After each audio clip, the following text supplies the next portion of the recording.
hanggang sa kahuli-hulihan, kahit na ikapahamak mo. Pinilit mo pa rin puntahan si Lolo para masabi sa kanya yung totoo.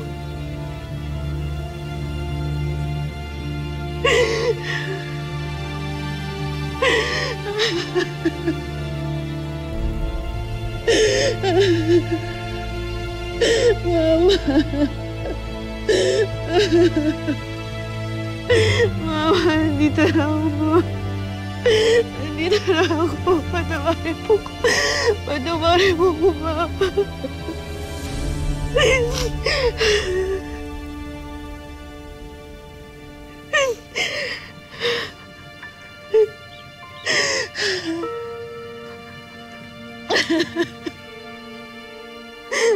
Wala na si Mama. Nawala na si Mama.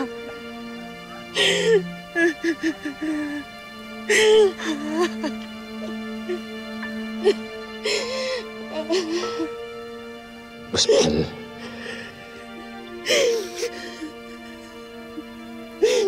Patawarin mo sana ako, ha?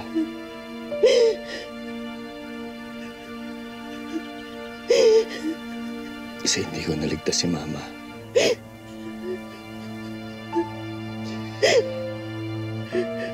Wala sana siya dito kung may nagawa lang sana ako para ipagtanggol siya. Lolo? Ma? Ma!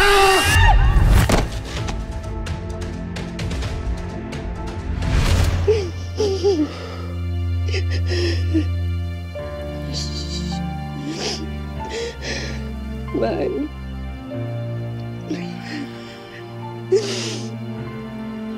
Ang importante, mahanap natin yung nawawalang kakampal ni Mimay. Ano, kailangan natin mahanap yung anak natin. Gagawin natin yan. Hanapin natin yung anak natin.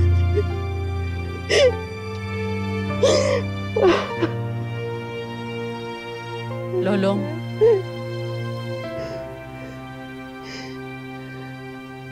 Ma'am Rosenda, anong ginagawa niyo rito?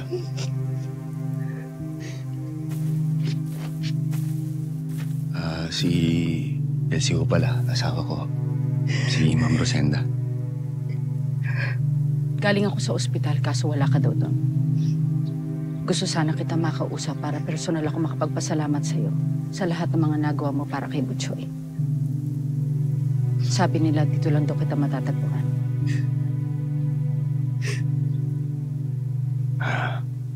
Ma'am Rosenda, malaho yun.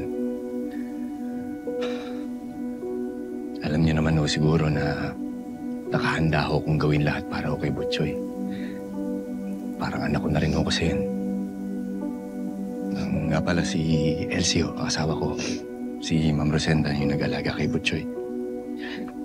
Hello po.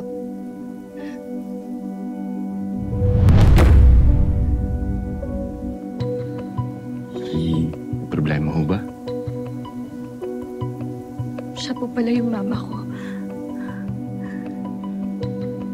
Itong babae to?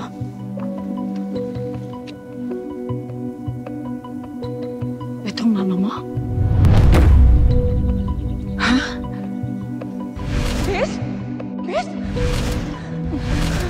Umalis ka na. Anong gagawin ko dito? Alis na.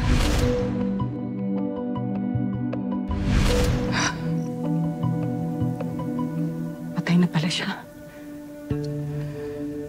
Oo. Siya po ang mama ko. Bakit po? Kilala niyo po ba siya? Siya ang nagbigay sa akin kay Butchoy. Hindi ako pwede magkamali.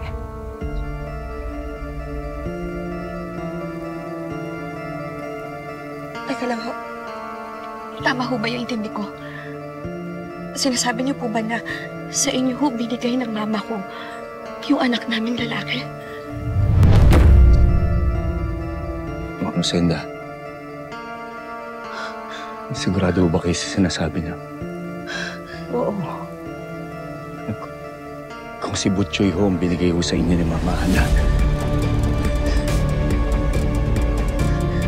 Ibig sabihin, si Butchoy ho. Mahal, ibig sabihin si Butchoy yung nawawalang kakambal ni May. Law siya yung anak natin. Law siya yung anak natin.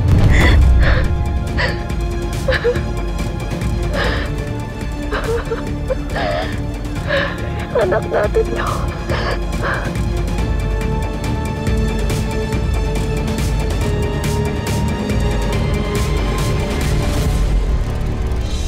Babayad sila. Babayad sila. At babayaran nila ang ginawa nila kay Ivan at kay Donna. Ang tatangan ninyo! Anong mga ginawa ninyo, ha?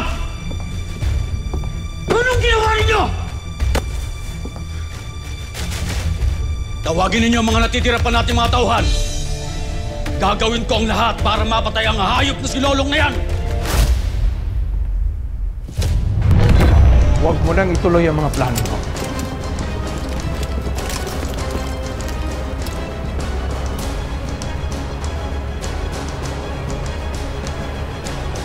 Well,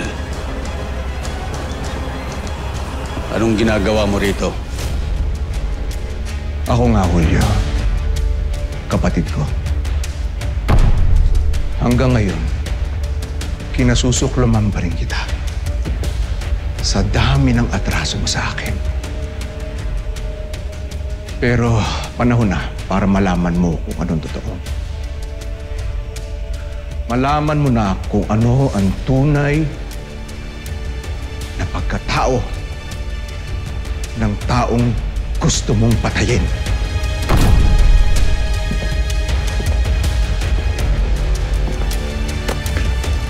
Anong pinagsasabi mo? Ha? Anong sinasabi mo? Baba niyo yung mga baril niyo!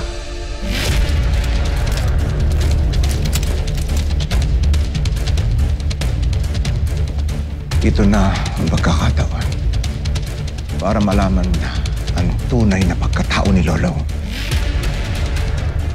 Ako ang tumutulong kay Lolo. Ako ang tao sa likod ng pangil ng Maynila. Hayop ka. At ikaw pa pala ang nasa likod ng pagpapabagsak sa akin, Manuel. At dahil doon, wala nang natira sa akin. Ha? Pero, si Lolo, anak mo siya. Si Lolo ang tunay mong anak.